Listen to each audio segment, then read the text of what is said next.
बिस्मिल्लाहिर्रहमानिर्रहीम। अस्सलाम वालेकुम। जी दोस्तों, क्या हाल चाल है? सब दोस्त ठीक हैं भाई? नमाज हम पे फर्ज है, हमें भी पढ़नी चाहिए और दूसरों को भी दावत देनी चाहिए। इंशाअल्लाह ताला हम नमाज की दावत ऐसे भी देंगे। बहुत अरसे के बाद एक वीडियो बनाने लगा और ऐसी हकीकत से पर्दा उठाने लगा हूं जिससे आपको लूटा जाता है, जिसकी वजह से आपसे लूटा जाता है, पैसे लूट लेते हैं, आपका एतमाद खराब कर देते हैं और दूसरे हकीमों का भी नाम खराब कर देते हैं। ये जो अताई लोग बैठे हुए हैं और जो यहाँ पे सांडे काटने वाले बैठे हुए हैं, ये जो कहते हैं ना, आपको सीधे लफ्जों में बताऊं तो ये कह देते हैं कि जी इतना लंबाई में आ जाएगा, इतना मोटाई में, झूठ बोलते हैं, आपके साथ ज्यादती करते हैं। असल बेसिक तिला करता क्या, आज उसका मैं आपको जो है ना बेनिफिट्स बताऊंगा। तिले काम करते हैं, ये नहीं करते। मैं अल्हम्दुलिल्लाह एक क्वालिफाइड तबीब हूँ और बाओ अजदाद से हम तिब में हैं। लेकिन अगर ये किसी को कहना कि यार ए तिला ला ते चंद दिनों तो बाद इंज होइएगा, झूठ बोलते हैं, झूठ बोलते हैं। हाँ, किन लोगों को फायदा होता है?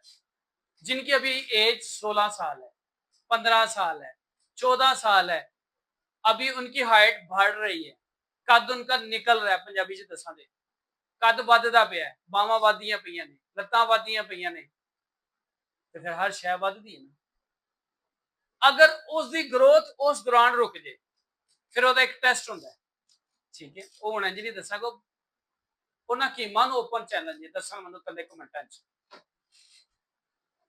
ਦੱਸਣਾ ਤੁਸੀਂ ਮੈਨੂੰ ਕਿ ਕਿਹੜਾ ਟੈਸਟ ਹੈ ਜਿਹੜਾ ਕਰਵਾਇਆ ਜਾਂਦਾ ਤੇ ਦੇਖਿਆ ਜਾਂਦਾ ਕਿ ਇਹਦੀ ਗਰੋਥ ਰੁਕੀ ਹੈ ਤੇ ਹੁਣ ਇਹਦਾ ਅਗਲਾ ਰਾਏ ਅਮਲ ਕੀ ਹੈ, ਅਸੀਂ ਕੀ ਦੇਣਾ ਹੈ। ਢਿੱਲਾ ਦੇਣਾ ਹੈ, ਮੈਡੀਸਿਨ ਦੇਣੀ ਹੈ ਇਸ ਬੱਚੇ ਨੂੰ, ਕਿਉਂਕਿ ਉਹਦੀ ਗਰੋਥ ਰੁਕ ਰਹੀ ਹੈ, ਉਹਦੀ ਵੈਸੇ ਬੋਡੀ ਦੀ ਜਿਹੜੀ ਗਰੋਥ ਹੈ ਉਹ ਸਹੀ ਚੱਲ ਰਹੀ ਹੈ, ਬੱਚਾ ਕੱਦ ਬਹੁਤ ਵਾਲੋ ਸਹੀ ਹੋ ਰਿਹਾ ਹੈ, ਲੇਕਿਨ ਇਹ ਉਮਰ 14 ਸਾਲ ਹੈ, ਲੇਕਿਨ उसकी ग्रोथ रुक गई। अच्छा, ਇੱਥੇ ਹੁਣ 40 ਸਾਲ ਵਾਲੇ ਬਾਬੇ ਨੂੰ, 50 ਸਾਲ ਵਾਲੇ ਬਾਬੇ ਨੂੰ ਪਤਾ ਕੀ ਕਹਿੰਦੇ ਨੇ? ਬਾਬਾ ਜੀ ਤੁਸੀਂ ਟੈਨਸ਼ਨ ਨਹੀਂ ਲੈਣੀ, ਤੁਸੀਂ 8 ਦਿਨ ਤੇਲ ਲਾਓ, ਤੁਸੀਂ ਕਹੋਗੇ ਕਿ ਯਾਰ ਮੈਂ ਹੈਰਾਨ ਹੋ ਗਿਆ, ਇੰਨਾ ਹੋ ਗਿਆ, ਇੰਨਾ ਹੋ ਗਿਆ। ਉਹ ਬਾਬੇ ਹੋਰਾਂ ਨੂੰ ਇੰਜ ਦਾ ਉੱਲੂ ਬਣਾ ਦੇਣਗੇ ਕਿ ਉਹ ਵਿਚਾਰਾ ਪਰੇਸ਼ਾਨ ਹੋ ਜਾਏਗਾ। ਫਿਰ ਉਹਦੇ ਦਿਮਾਗ 'ਚ ਸਾਈਕੀ ਹੈ ਨਾ, ਉਹਦੀ ਸਾਈਕੀ ਨਾਲ ਖੇਡ ਜਾਂਦੇ ਨੇ, ਉਸੇ ਦਿਮਾਗ ਨਾਲ ਖੇਡ ਗਏ ਨੇ। ਕਿਸੇ ਕੋਲੋਂ 2000 ਲੈ ਲਿਆ, ਕਿਸੇ ਕੋ 5000 ਲੈ ਲਿਆ। ਇੱਥੇ ਬੜੇ ਬੜੇ ਲੋਕ ਮੈਨੂੰ ਦੱਸਦੇ ਨੇ ਕਿ ਯਾਰ ਅਸੀਂ ਤੇ ਇੰਨੇ ਪੈਸੇ ਤਿਲੇ ਦੇ ਉੱਤੇ ਜ਼ਾਇਆ ਕੀਤੇ ਨੇ, ਮੈਂ ਬੜਾ ਹੈਰਾਨ ਹੁੰਦਾ। ਮੈਂ ਉਹ ਗੱਲ ਕਰਾਂਗਾ ਜਿਹੜੀ ਪੜ੍ਹੀ ਲਿਖੀ ਹੈ, ਬੇਵਕੂਫਾਂ ਦੀ ਹਰਕਤ ਮੈਂ ਨਹੀਂ ਕਰਦਾ। ਤਿਲੇ ਕੰਮ ਕਰਦੇ ਨੇ, ਮੈਂ ਇਹ ਵੀ ਅਰਜ਼ ਕੀਤੀ। ਲੇਕਿਨ ਜਿਹੜੇ ਇਹ ਬੱਚੇ ਨੇ, ਕੂਲੇ ਬੱਚੇ ਨੇ, ਜਿਹੜੇ ਇਹ ਉਹਨਾਂ ਦੀ ਹੱਡੀਆਂ ਵੱਧਦੀਆਂ ਪਈਆਂ ਨੇ, ਉਹਨਾਂ ਦੀ ਹੱਡੀਆਂ ਬਣ ਰਹੀਆਂ ਔਰ ਗਰੋਥ ਕਰ ਰਹੇ ਨੇ, ਅਗਰ ਉਹਨਾਂ ਦੀ ਗਰੋਥ ਰੁਕੀ ਤੇ ਫਿਰ ਉਹਦੀ ਵੀ ਗਰੋਥ ਰੁਕ। अगर वो 22 साल का हो गया, 25 साल का हो गया, तो सर वो तो तकरीबन 80% 90% ਉਹਦੀ ग्रोथ रुक गई हुई है।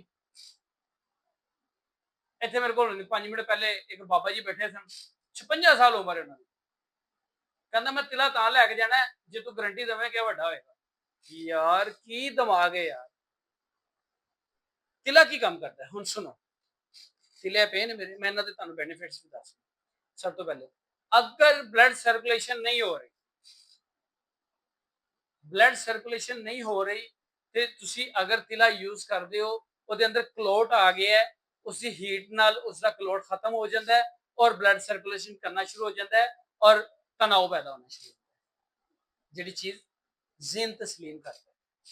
ਹਾਂ, ਅਗਲੀ ਗੱਲ, ਕਿਸੇ ਵਜ੍ਹਾ ਤੋਂ ਹੱਥ ਨਾਲ ਗੱਡੀ ਚਲਾਉਂਦੇ ਹੋਏ ਇਹਨਾਂ ਨੇ ਆਪਣੇ ਮਸਲ ਖਰਾਬ ਕਰ ਲਏ ਨੇ, ਮਸਲ ਹਾਰਡ ਹੋ ਗਏ ਨੇ, ਟੇढ़ापन ਆ ਰਿਹਾ, ਉਹਦੀ ਸ਼ੇਪ ਖਰਾਬ ਹੋ ਰਹੀ ਹੈ, ਫਿਰ ਵੀ ਤਿਲੇ ਕੰਮ ਕਰਦੇ ਨੇ। ਮੈਂ ਪਹਿਲੇ ਕਿਹਾ ਸੀ ਕਿ ਤਿਲੇ ਕੰਮ ਕਰਦੇ ਨੇ ਔਰ ਕਿੱਥੇ ਕਰਦੇ ਨੇ ਉਹ ਦੱਸਾਂਗਾ। ਔਰ ਇਹ ਕਹਿ ਦੇਣਾ ਯਾਰ ਤੇਰਾ ਇੰਨੇ ਇੰਚ, ਮੈਂ ਲਫ਼ਜ਼ ਉਹ ਨਹੀਂ ਬੋਲ ਰਿਹਾ ਜਿਸ ਤਰ੍ਹਾਂ ਬੋਲੇ ਜਾਂਦੇ ਨੇ, ਲੋਕਾਂ ਨੂੰ ਗੁੰਮਰਾਹ ਕੀਤਾ ਜਾਂਦਾ ਹੈ ਔਰ ਬੇਹੂਦਾ ਲਫ਼ਜ਼ ਬੋਲੇ ਜਾਂਦੇ ਨੇ। ਬੱਚੇ ਦੀ ਵੀਡੀਓ ਦੇਖਦੇ ਨੇ, ਖਵਾਤੀਨ ਵੀਡੀਓ ਦੇਖਦੀਆਂ ਨੇ, ਐਸੇ ਐਸੇ ਲਫ਼ਜ਼ ਬੋਲਦੇ ਨੇ ਕਿ ਅੱਲਾ ਮਾਫ करे थोड़े जे पैसे से पता नहीं की कुछ कर नहीं, किसी की जिंदगी ना लिखे। चीज 100% देनी है, शिफा मेरे अल्लाह पाक ने। सब तो पहले जो तिला है मिक्स है शेर की चर्बी कि सांडे दी चर्बी मिक्स की गई है, दोनों मिक्स की गई है, प्योर सप दी चर्बी दा तिला। और इस टाइम ए मैं बचा के रखिया सी तुहानू दिखाना सी, ए प्योर शेर दी चर्बी। अगर तुहानू कोई इस कलर च कहे ना कि शेर दी चर्बी, तो तुहाडे नाल झूठ बोलेगा। शेर दी चर्बी होएगी ऐसे कलर च। कैसी गल है? अच्छा, ये जितने भी तिले ने जिहड़ियां मैं गल्लां कहियां उत्थे तक काम करदे, इस तो अगे काम नहीं करते। बाकी मजीद तुसी मेरे नंबर ते कॉल करो 0322 45 95 418। मैं तुहानू मजीद इहदे बारे मजीद गाइड करांगा, क्योंकि कुछ लोग वीडियो कहंदे ने कि कीम साहब तुसी खुल के नहीं बोलते, कुछ लोग कहंदे ने कि तुसी इंज बोलो। सर, वीडियो बच्चे भी देख रहे होंदे ने, कुछ ऐसी खवातीन देख रही होंदी ने, लेकिन तुहानू मैं हकीकत तो पर्दा उठा के दिता है। अगर तुसी फिर भी ना समझो तो सर तुहाडी मर्जी। मैं कहना अपना इलाज कराओ। अगर प्रॉब्लम आई है, तुहाडी अज़वाजी जिंदगी अदा नहीं हो रही, तो अपना उस चीज का इलाज करवाओ, अपने टेस्ट करवाओ। सर जदीद दौर है, अपना उसके मुताबिक इलाज करवाओ। इत्थे सर ए हो जाएगा, इन्ने इंच हो जाएगा, सर इंज कर, सर गलत किया जा रहा है तुहाडे नाल। और मेरी जितनी वीडियो किसी के अंदर मैं कोई बेहुदा लफ्ज नहीं बोलता, मैं गल नूं घुमा के करना, समझण वाला मेरी गल समझ जाए। बाकी इन्हां तिलियां दे बारे तुसी मजीद मालूमात लैनी है, मेरे नंबर ते कॉल करो 0322 45 95 418। मैं तुहानू मजीद गाइड करांगा। हाँ, चीज एक नंबर दे सकना। अगर मैं कहूँगा सांडे दी ते शेर दी मिक्स है तो मिक्स है। अगर खालस लैनी है तो वो फिर जाहिर गल है उसदा रेट ही बड़ा अप होना है। अगर तुसी कहंदे हो कि भाई सानू सप वाली चाहिए तो असीं तुहानू भी देंगे। लेकिन जे तुसी कहो ना कि कीम साहब को गारंटी दिओ, तो मैं कहना वो झूठा होएगा बंदा जिहड़ा तुहानू ये गल कहेगा, क्योंकि शिफा तो अल्लाह ने देनी है, शिफा मेरे अल्लाह पाक कोल है। लेकिन चीज की गारंटी देंगा कि चीज एक नंबर खालस। मेरा नंबर है 0322 45 95 418।